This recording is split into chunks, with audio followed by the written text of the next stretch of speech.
Hello বন্ধুরা, আমি একটা নতুন রেসিপি নিয়ে হাজির হয়েছি, যেটা হলো সবজির আচারের রেসিপি। যেটা একবার বানিয়ে রাখলে সারা বছরই আপনারা কিন্তু খেতে পারবেন। যেটা ভাত, লুচি, তারপর রুটি এগুলোর সাথে অনায়াসে আপনারা যখন মুখে রুচি না থাকলেও কিন্তু এটা খুব ভালোভাবে খেতে পারবেন। আর এটা খেতে খুবই ভালো হয়, আর একটু বানালেই এটা তাড়াতাড়ি হয়ে যায়। যেমন প্রথমে একটা মশলা তৈরি করে নেবো। শুকনো লঙ্কা, মৌরি আর মেথিটাকে সামান্য লো হিটে ভালো করে ভেজে নেব। ভেজে নেওয়ার পর দেখতে হবে যাতে পুড়ে না যায়, একটা মিক্সার জারে আমরা ভাজা মশলাটাকে দেব। তারপরে দেব হলো কালো সর্ষে হাফ টেবিল স্পুন, আর 1 টেবিল স্পুন নেব সাদা সর্ষে। এটাকে আমরা গুঁড়ো করে নেব। গুঁড়োটা মিহি হবে না, একটু দানাদার গুঁড়ো হবে, সেটা খেয়াল রাখতে হবে। মিহি গুঁড়ো হলে কিন্তু মশলাটা ঠিক ভালো লাগবে না খেতে। একটু দানা দানা থাকলে মশলাটার টেস্ট বেশি পাওয়া যায়। দেখেন আমি দেখাচ্ছি, এরকম কিন্তু দানা দানা রাখতে হবে আপনাদের মশলাটাকে, পুরো মিহি করলে হবে না। দেখেন দানা দানা আছে, এটা মুখে পড়লে খুবই টেস্টি লাগবে আচারের সাথে।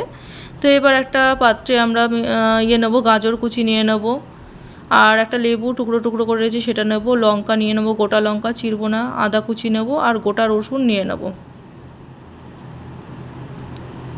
প্রথমে এখানে সাদা লবণ দিয়ে দেবো, এমনি যেই লবণটা। তারপরে দেবো হলুদ গুঁড়ো, তারপরে লাল লঙ্কার গুঁড়ো দিয়ে দেবো অল্প পরিমাণ, যেমন যেটা মনে করবেন, যে যেমন ঝাল পছন্দ করেন। এবার বিট লবণ দিয়ে নেবো টেস্টের জন্য, এটা টেস্ট মানে খুবই ভালো হয় খেতে। একটু তেল দিয়ে নেব। তেল দেওয়ার পর আমরা মশলা দিয়ে নেব, যাতে মশলাটা সবজির গায়ে ভালো করে লেগে যায়। তাই জন্য প্রথমে সামান্য একটু তেল দিয়ে নিলাম।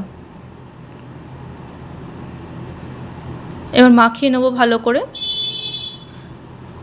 আবার তেল দিয়ে যে বাকি মশলাটা আছে সেটা আমরা পুরোটা দিয়ে নেব, দিয়ে ভালো করে মাখিয়ে নেব মশলার সাথে সবজিগুলো। এই আচারটা বানাতে কিন্তু একটু টাইম লাগে, 15 দিন মতো মজতে টাইম লাগবে, সঙ্গে সঙ্গে কিন্তু খাওয়া যাবে না আচারটা। এরপরে আমরা আমচুর পাউডার দিয়ে দেবো টেস্টের জন্য, খেতে সুন্দর হয়। ওটা দিয়ে মাখিয়ে নেব ভালো করে। মশলার সাথে এই সবজিগুলো খুব ভালো করে মাখিয়ে নিতে হবে।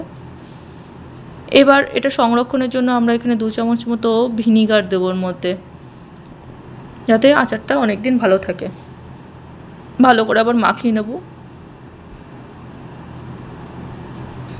মাখিয়ে নিয়ে আমরা এটা কিন্তু রোদে 7 দিনের মতো দিয়ে দেবো। এরম রোদে কিন্তু 7 দিন এটাকে রাখতে হবে, নাহলে নষ্ট হয়ে যেতে পারে। তারপর 7 দিন পরে আমাদের আচারের এরকম অবস্থা, দেখেন অনেকটাই মানে জল ছেড়ে আচারটা অনেকটাই মজে গেছে। এবার আমরা কি করব, এটাকে কৌটোতে সংরক্ষণ। 7 দিন আমরা এরমভাবে রোদে দিয়েছি। এবার দেখেন কৌটোতে আমি ঢেলে নিয়েছি আচারটাকে, দিয়ে তেল দিয়েছি, তেলের মধ্যে আচারটা থাকবে।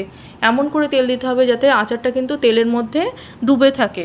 তাহলে এবার আর 5 দিন এটাকে রোদে রাখলেই কিন্তু এটা খাওয়ার যোগ্য মতো হয়ে যাবে। দেখেন অনেকটাই হয়ে গেছে, সুন্দর গন্ধ বেরোচ্ছিলো। এইভাবে আপনারা অবশ্যই বাড়িতে বানিয়ে দেখবেন, খুবই সুন্দর লাগে আর সংরক্ষণ করে রাখতে পারবেন। যদি আমার রেসিপি ভালো লাগে অবশ্যই আমার চ্যানেলটিকে সাবস্ক্রাইব করবেন, লাইক করবেন, শেয়ার করবেন। তাহলে আজকের মতো আসি আমি, টাটা।